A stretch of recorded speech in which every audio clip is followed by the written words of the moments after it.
Hello everyone and welcome back to Royville in 4 color. My name's Stefan and we're going to look at my polls today. I have my readers on, I have my notes. Let's get into it. The first one I have for you is Batman 143. This is the second part of Joker Year 1. I'm still just thinking this is okay. I'm not really into all of the Joker stuff.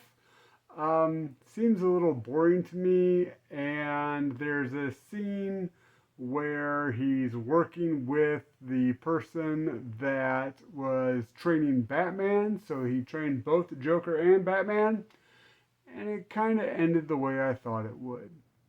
Probably the way you think it would too. So, eh. However, I really did like the actual Batman stuff. It jumps between the past and the present. And I really like the present stuff, and I wish they'd actually do more with that. Kind of reminds me of Batfleck, Ben Affleck's Batman, the way they draw him. He does a lot of detective work, does experiments, and I really, really like that, looking at evidence and everything. You don't get a lot of the detective Batman nowadays, and it was really fun to see. There was a little bit of back and forth between painted and not painted art for the comic, and I like the painted art. However, it seemed almost kind of haphazard to me where it was placed. I'm sure there was a reason for why it was placed in different areas. However, I got a little confused. Other than that, I am liking this issue more than the first one. However, the Joker Year 1 portion of it is just really falling flat to me. However, just so we are aware, this was written by Chip Zdarsky, and once again, I'll probably be butchering these names. The art was by Gillespie Kinanacoli, sorry, and also by Andrea Sorrentino. So, can recommend this one a little bit more than the first one, however, only really for the current times of Batman, not the Joker Year 1 portion. The next book I have is The Outsiders #4. And the reason I started picking this up was because of this woman right here. I'm really into Kate Kane, the current version of her, and I like reading stories that she's in. I'm not really sure if I'm totally digging this Outsiders comic. And it's interesting because I almost wonder if it is a backdoor authority comic. In the first issue of the series, they find the authority ship and make it their home base. It seems like they're troubleshooters, so they go to various places in the world when weird things are happening and they investigate them. It's Kate Kane and Lucas Fox, more as Lucas Fox as opposed to his Batman persona, and then, or Robin persona, I guess. Didn't really read a lot with Lucas Fox in it. And then a new character, Drummer. You can see her with her stick there, kind of hitting the nose on the, hitting the nail on the head, nose on the head. Anyway. So in this issue, they have to go to London because there's a woman there that if she has strong emotions, it affects the world. Whether if she's in fear, the world has some kind of fearful thing happen. If she's super excited, the stock market goes crazy, everybody's happy, people win the lottery.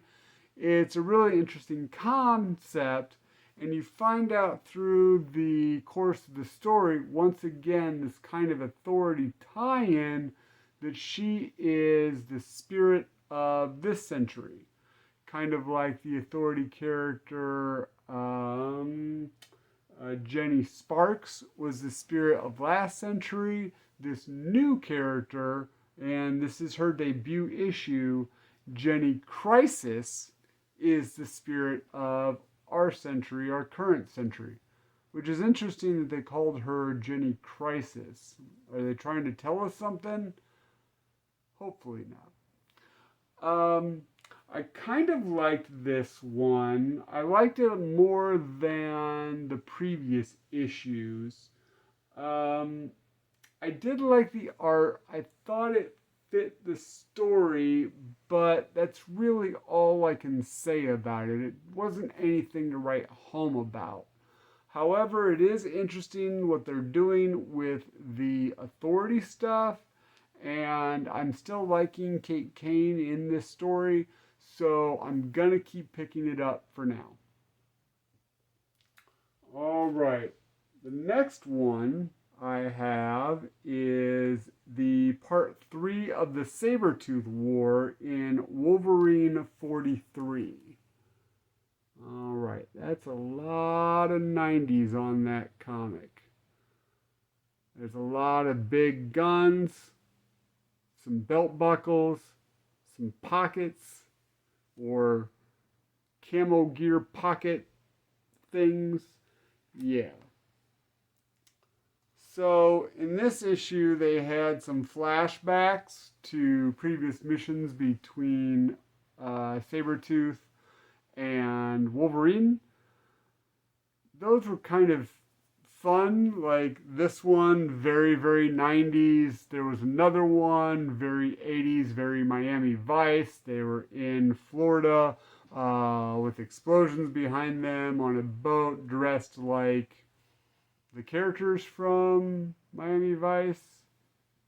Crockett and Tubbs, I think it is. I wish they actually would have done more with that. That was probably, for me, the most interesting. In this issue, they bring in a group called the Exiles, which I'm very loosely... Well, I loosely know about them, but I know about the concept of the Exiles and what they did.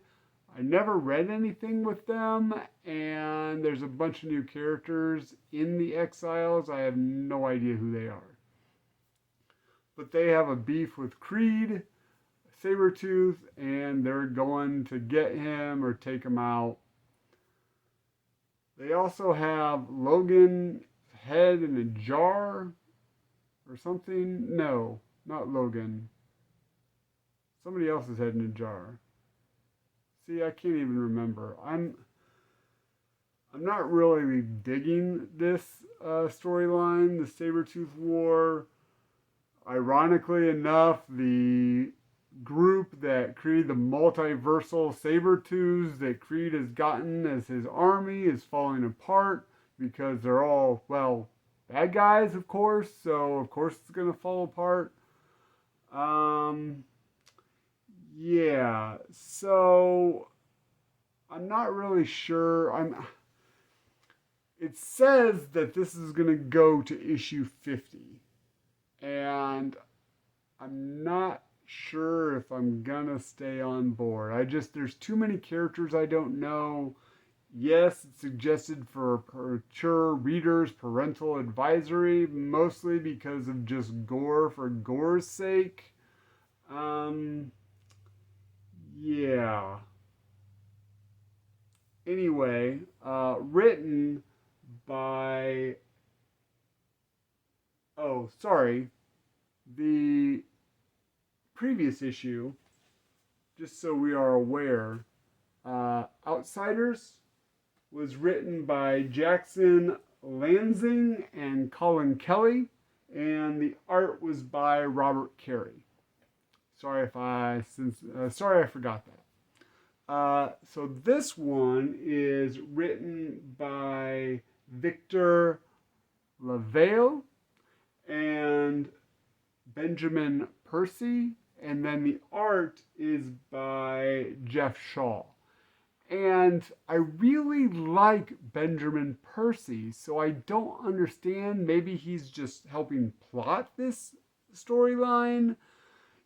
It's just from reading Wolverine issues before the Sabretooth War started, I was really digging it. It really was in on Wolverine and Logan and what he thought, and just Logan doing what he does. This one, spoiler alert, I don't think Wolverine actually appears in this issue at all. Maybe as a head, I don't know. Not digging it. We'll see if we get to issue 50 or not. All right. The next one I'm going to review here is Superman Action Comics number 1062. And a nice little Bizarro cover there. He says live, and if you know Bizarro, he's probably saying die. So I am liking this one.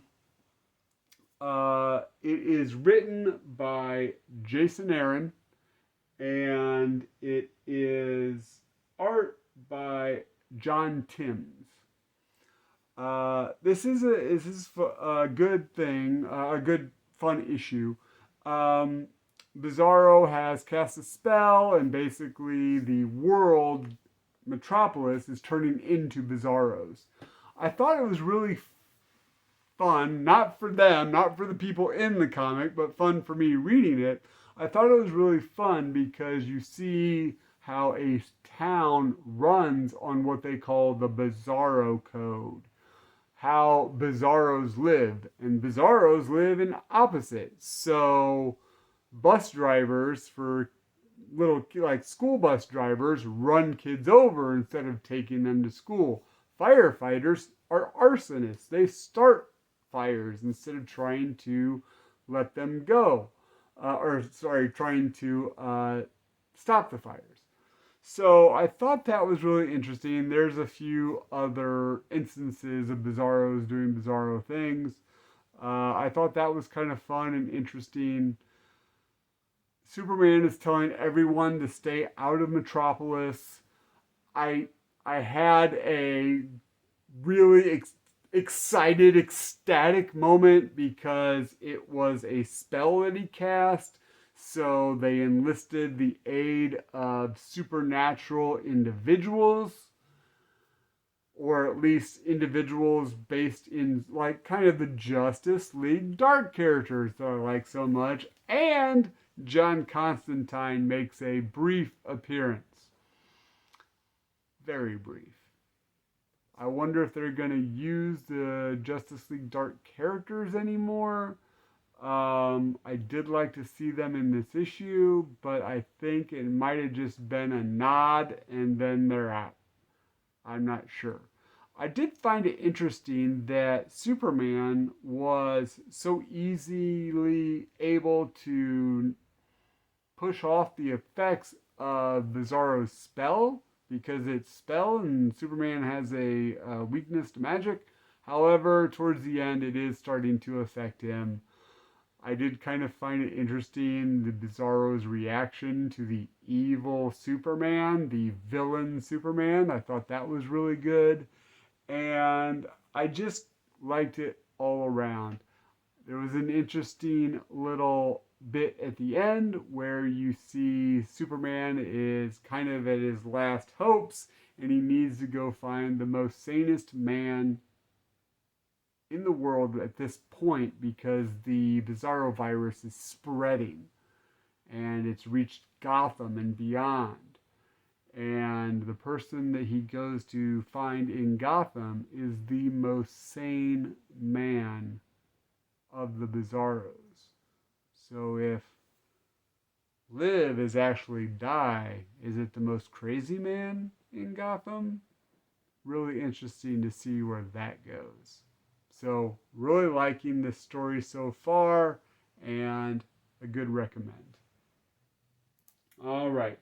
So the next one, Ricky, if you're watching this, here you go. This one's for you. And it is Vampirella 666. So now this is, I think it's kind of a renumbering because of how many issues she had or something. I'm not exactly sure about that. However, this one was a little confusing for me. She's having dreams of her being just a normal person or a teacher for kids, and then she's married to a police detective. I don't know if she's married to the police detective in the dreams or in the real world. There's a little kid that's kind of a butthead to everybody, and a bad guy wants him dead. Don't really know what's going on here. I have been getting Vampirella for a while now, and I'm really digging the short stories, the miniseries. I cannot recommend enough Vampirella Rage. It's a kind of a cross with her and Dracula, who's playing, I think, a detective trying to track Vampirella down because she's gone crazy. That one, amazing comic. This one, don't really know what's going on. Also, her mom, Lilith, is a superhero. Yeah, I guess this is maybe... Now, it's written by Christopher Priest, who I know writes other Vampirella stories, and has written some that I've read that I really like. And the art is by Ergun Gundes. There's a lot of umlauts. I'm probably totally butchering that name. Very, very sorry. So I've read stuff by him before Vampirella, and I really liked it. I just don't know if I'm digging this story. I'm going to stick with it because I want to kind of see where it goes and if it kind of turns itself around for me, because maybe I just don't know these characters enough, because I have just been reading the miniseries, the various miniseries that have been coming out recently. So, yeah. Also, the art is... I'm not sure I like the art. Once again, for another comic, I was reading Red Sonja. It was kind of more cartoony, more regular comic book art, and so is this. And I just don't think it fits Vampirella. Sorry. We'll see what the next issue comes and what it brings. All right.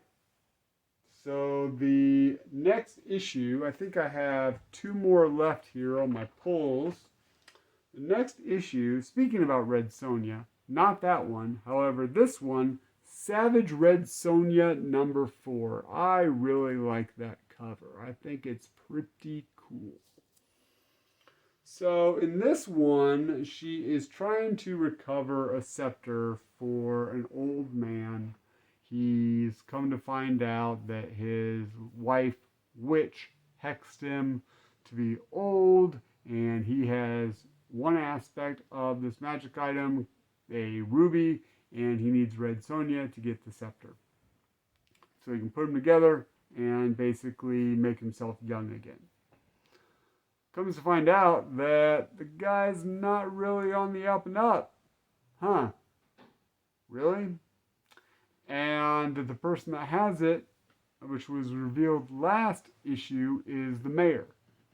Once it was revealed that the mayor had it, I kind of knew what was going on, but I did really like the ride. We find out who the mayor actually is, and as much as I saw it coming, it was a fun read. There is a group of characters, and I don't know, I can't remember them being in any other, and they might have been. There's so much Conan, so much Red Sonja in comic books and in movies and in the written word, that they might have come up before, but this is the first time I can remember them. And they are the Slayers of, let me see here, the Slayers of Shadazar. And they were pretty cool. They were pretty badass. I really like the concept. I wish they were the bodyguards of the mayor. And I really, really wish they would get their own series. Limited series, anything. Come on, Dynamite, give me what I want. So the writer and the artist for this one, the writer is Don Panasian, Don Panasian, and the artist is Alessio Patillo. I'm sorry, I'm not very good with names. However, I do really like the writing. I think this is a very good book. Definitely opposite of the Red Sonja book for me. Really digging this. I think sadly this is a mini series and it's going to be over soon. But I'm really digging it. The art in the book is a little, I guess, dirty for me. Let me see what I wrote. The art is drawn a little rough. I'm not sure if it fits so much with the story that's going on and the kind of the savagery slash non-savagery of Red Sonja in this book. However, I do like it, and I like it a lot more than the normal Red Sonja book. So if you have to pick one between Red Sonja and Savage Red Sonja, I'd probably pick this one up. I'm liking it a lot more. Sadly, though, I think it's going to be ending soon. All right. And the last book that I got for my polls is Wesley Dodd's The Sandman #5. And I think that is a very fun pulp cover. The Fog of War. All right, so this one, really digging. Sandman is one of my favorite pulp heroes, probably in my top 20 of comic book heroes. This one is written by Robert Venditti, and the art is by Riley Rossmo. And I'm just going to say it, I really like the art. Once again, this is drawn a little rough, but for the pulp feel, I think it so works for this story. So, finally in this issue, the Sandman figures out who has stolen his formula, and he's going after him. And he's able to get him. However, you can see that he's fighting soldiers. Spoiler alert, obviously, for all of these issues, one of the main bad guys is on a military base. And I thought it was a very fun scene where Wesley gets noticed and the alarm is set. So the Sandman is basically a normal guy with a gas mask and a sleep gun. So he has a formula that allows that he shoots and basically sleeping gas. Well, once the alarm's set, all of the soldiers put on gas masks. So he has to basically run around and try to get where he needs to get by not being able to use basically his one power, his one advantage. And I thought that was a lot of fun. So he is able, obviously, to get his man, and he is able to figure out where he needed to go next. And I don't want to spoil anything for you. I just want to say it's a really fun read. Once again, I think this is also a mini series, and this is number 5. I think number 6 is the last one in the series, sadly.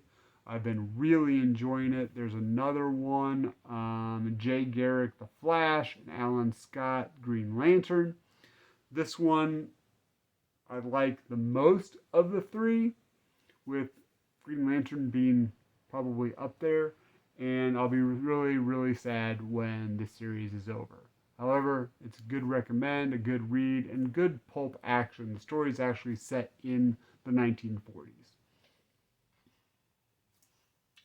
All right, so those are all of my polls for the week, and I'm going to try to do these just with polls. If you like that, please let me know, because I've started doing these things I call one-shots, where there's going to be the older comics that I've been picking up. I'm just going to read that one and do a video about that one issue, a little bit more in depth. So I hope you will be looking at those and enjoying those as well. If you have any notes for me, things that I could do better, please let me know in the comments. If you liked any of these books, if you think that my opinion might be a little off, please be kind, but let me know in the comments. And I will see you next time. I really enjoyed going through these with you all, and I hope we can continue. So remember what your mom always said: if you gotta be a dick, be a Grayson. Thanks everybody for watching, and keep reading.